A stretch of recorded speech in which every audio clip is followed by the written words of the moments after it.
Chris here from techtablets.com. With the W8 from PiPo, finally it arrived. I had huge dilemmas ordering this tablet with AliExpress. I went through 3 sellers and just had a nightmare of a time with just so many sellers just lying to me, telling me they had stock, not cancelling my orders, trying to ship it, giving me fake tracking numbers, just a nightmare. And what I did is just ended up giving up completely on AliExpress to order this tablet. And what I did is just went straight to geekbuying.com and I ordered through them, and here it is. Less hassle. I should have done that in the beginning, but I tried to save myself a few dollars, and in the end the price dropped anyway, so it was all for nothing. So this is the new Core M from PiPo. This has a Retina display in it. This has a whopping 2560 by 1600 pixel display, so it should look very sharp and hopefully it's going to be bright and impressive. Apparently it's a Panasonic display, and it's not a dual boot machine, it's just Windows, but that's fine with me. This is kind of the machine I have been looking at. I've already tested out other Core M's. If you've seen my other videos, I've seen the Cube i7, which wasn't bad at all, and the Onda V116W Core M, which was pretty average. So I've got high hopes for this. So let's get into just unboxing the tablet here.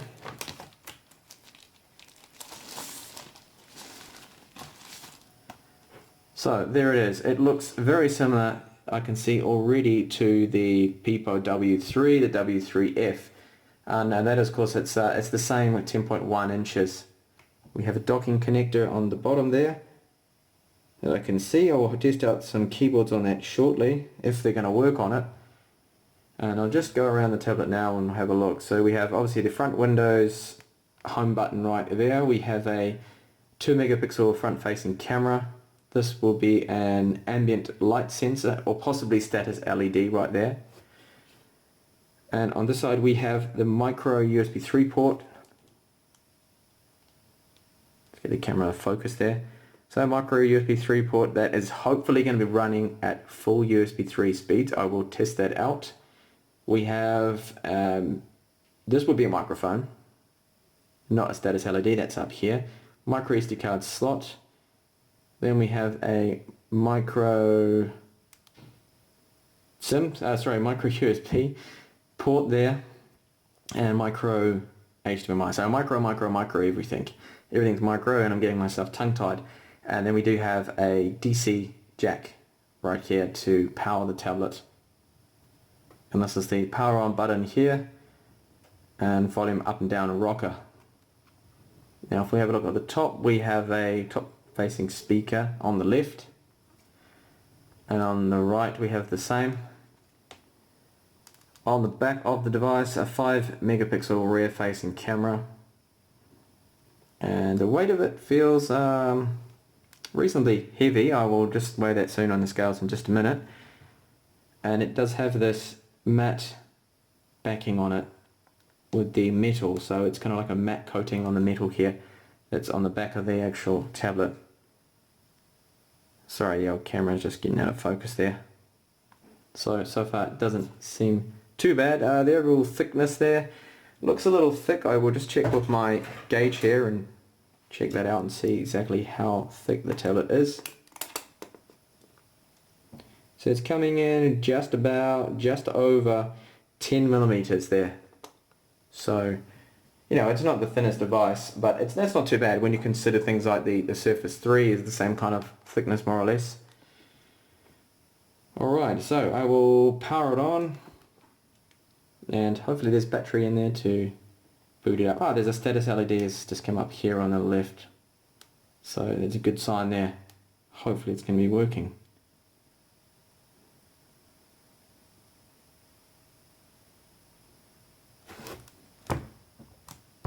I don't know if I've got enough battery life in it. It doesn't seem to be booting up. There we go. I had to hold it down for a little bit longer. That was my fault there. Some devices you just push it and they'll power on straight away, and others will take a while there. Okay, so auto rotation is working. You can see that the display is definitely not actually bonded to the glass digitizer, so it's not an all-in-one display there. It's not laminated. Just try and get a bit of a zoom up on that. So there is a gap. If the camera will focus, there we go. There is a gap there if you can see that. And it does look very sharp, as you'd expect. It looks quite sharp indeed there. Just check the brightness. And that's maximum brightness there, which doesn't to me seem super bright. Hopefully it's going to be enough. For indoor use it should be fine. Doesn't seem too bad at all. So this has the Core M 5Y10C in it. That can clock up to 2 gigahertz. It has 4 gigabytes of RAM, and we do have a 64 or 128 gigabit SSD within this device here. So it's a proper SSD in there. It's not an eMMC. Originally they advertised it, at least on AliExpress, that it had an eMMC drive in it, which to me seemed really odd. Why would you put such a bottleneck in a device like this? But they haven't, which is good. So what I'll be doing is doing some tests later on, so please do look at my up and coming videos if you are interested in this device. Before I end the video though, I will show you what is in the accessories box here that they gave me, and quickly weigh the tablet and test out keyboard, see if that's going to work. So I'll just get my scales now.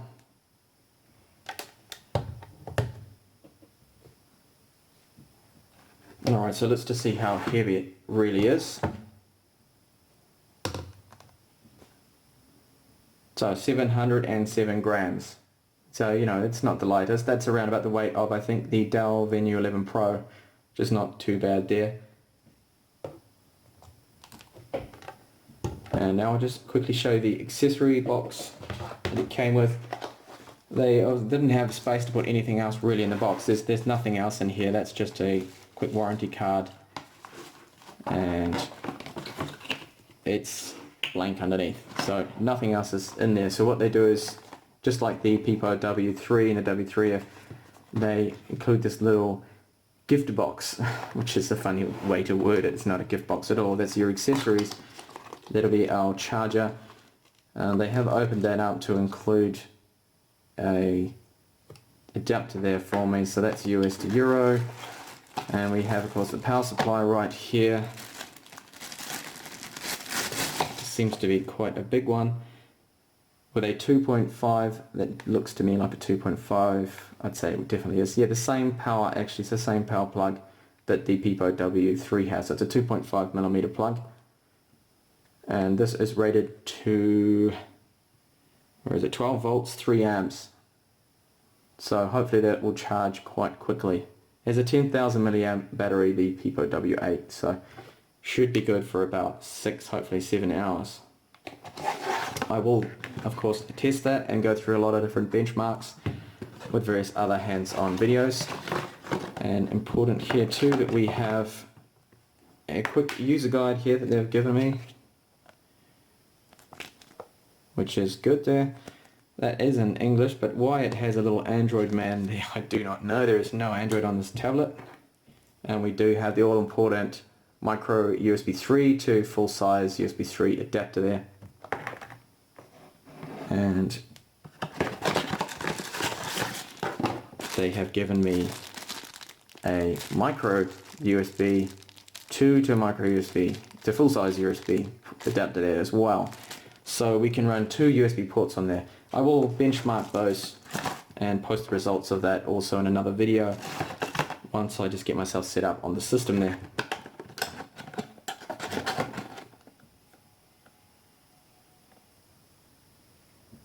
So the overall build quality of the tablet, I can just comment so far, having looked at the Cube i7 there, it's not up to par with the Cube i7. That is really quite a nice build quality. You can just see, looking at it, there are a few kind of gaps around the screen here, and I've just noticed on the back as well that there is some gaps around here there where you've got marked out what all the ports are here. So that is actually a reset button before that I thought was a microphone, and the microphone is the one above it. So because I wasn't looking at the back there, I didn't read it correctly. But you can see there's a bit of a gap around there. I can hear some sort of flexing and a few noises. Not too sure the mic is picking it up on my camera.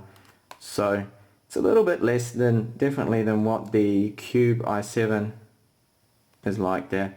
But the screen is certainly making up for that so far. That does look really nice, the screen, very sharp there. Just wanted to go over a couple of things with the build quality that I've also just noticed now. That the micro SD card slot was quite hard to get in there, so I had to really push it in there. You need super long fingernails. I actually used another micro SD card to help me get that card in there.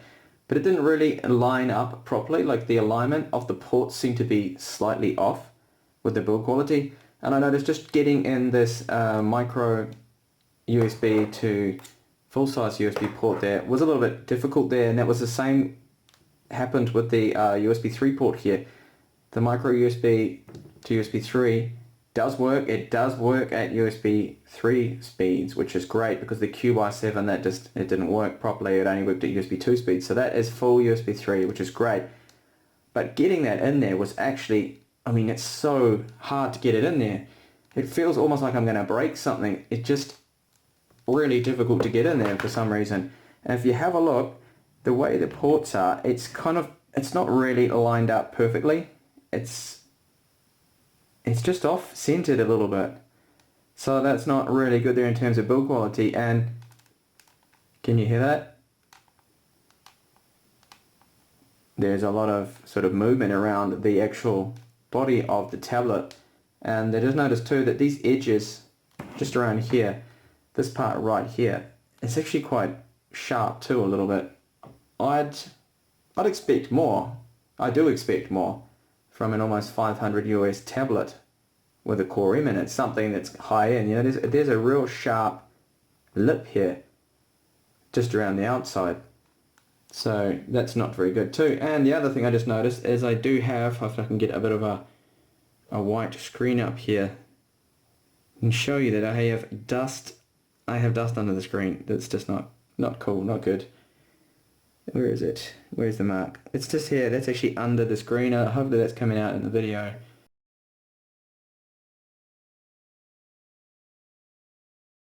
There is like a piece of grit or dust. Again, build quality wise, not good. And it's not that full laminated display that I saw on the V116W has a full laminated display, and so does the Cube i7, but the PiPo here doesn't, so they have cut down on cost there. And because there's that gap there, now I've got that piece of dust under there that I can't get rid of unless I try to open it up and blow it out or something like that. But I'm not going to go to those sort of lengths because it doesn't seem to be too easy to open this tablet up either. So overall, yeah, the build of it so far, I'm not actually that impressed at all. PiPo, what are you doing? I mean, the W3 wasn't that bad, but you know, you kind of get away with a few things when the tablet's only, what was it, $180. This is now $460, so I do expect a little bit more for the extra money I'm spending there on the hardware. In terms of build, you do expect something a little bit better there. So overall, pretty average so far. I mean, the metal backing on it here, that is nice. That's a nice little good touch there. And the cameras I will test out and everything else in some upcoming videos. I will benchmark the drive speeds as well, so the internal SSD card, I will benchmark that, and the micro USB 2 and micro USB 3 ports. What I'm going to do now is just see if I can connect a keyboard to it. This is not an official keyboard for it. This is the Chewy VI10 keyboard, and it is not going to dock with that because oh no, they haven't. They have actually spaced those little clips there out wider, so that keyboard's not going to work. And this would also mean that the PiPo W8 keyboard, which I have also here, what I like to call the dust magnet keyboard, because that's what it is, that is also not going to fit then. Just get the keyboard here into the shot, and no keyboard was included, and that also is not going to fit in there at all. It's not going to allow me to do that, so that's a little bit disappointing there. Why they've gone and changed that, that's obviously to get you to buy the specific PiPo designed keyboard just for the W8. So if I get a close shot of that, you can see here that although the connector is exactly the same, look at the spacing here. So this little plastic tab that sticks out to sort of latch in there is definitely a lot wider there. And why they've done this, well, generate keyboard sales. You can also see here I've got a little bit of like glue or something that's just in between there that's come out from the manufacturing there, and there's a bit of a ridge with the screen there. So yeah, the quality definitely isn't as high as the Cube i7 that I've seen and used before. And yeah, that's disappointing with the keyboard there, that's not going to fit. So now I have to hunt down now for the official PiPo W8 keyboard, which I will try and track that down. Alright, so that's the PiPo W8. Thank you for watching, and hopefully catch you in my other videos on this tablet. Bye for now.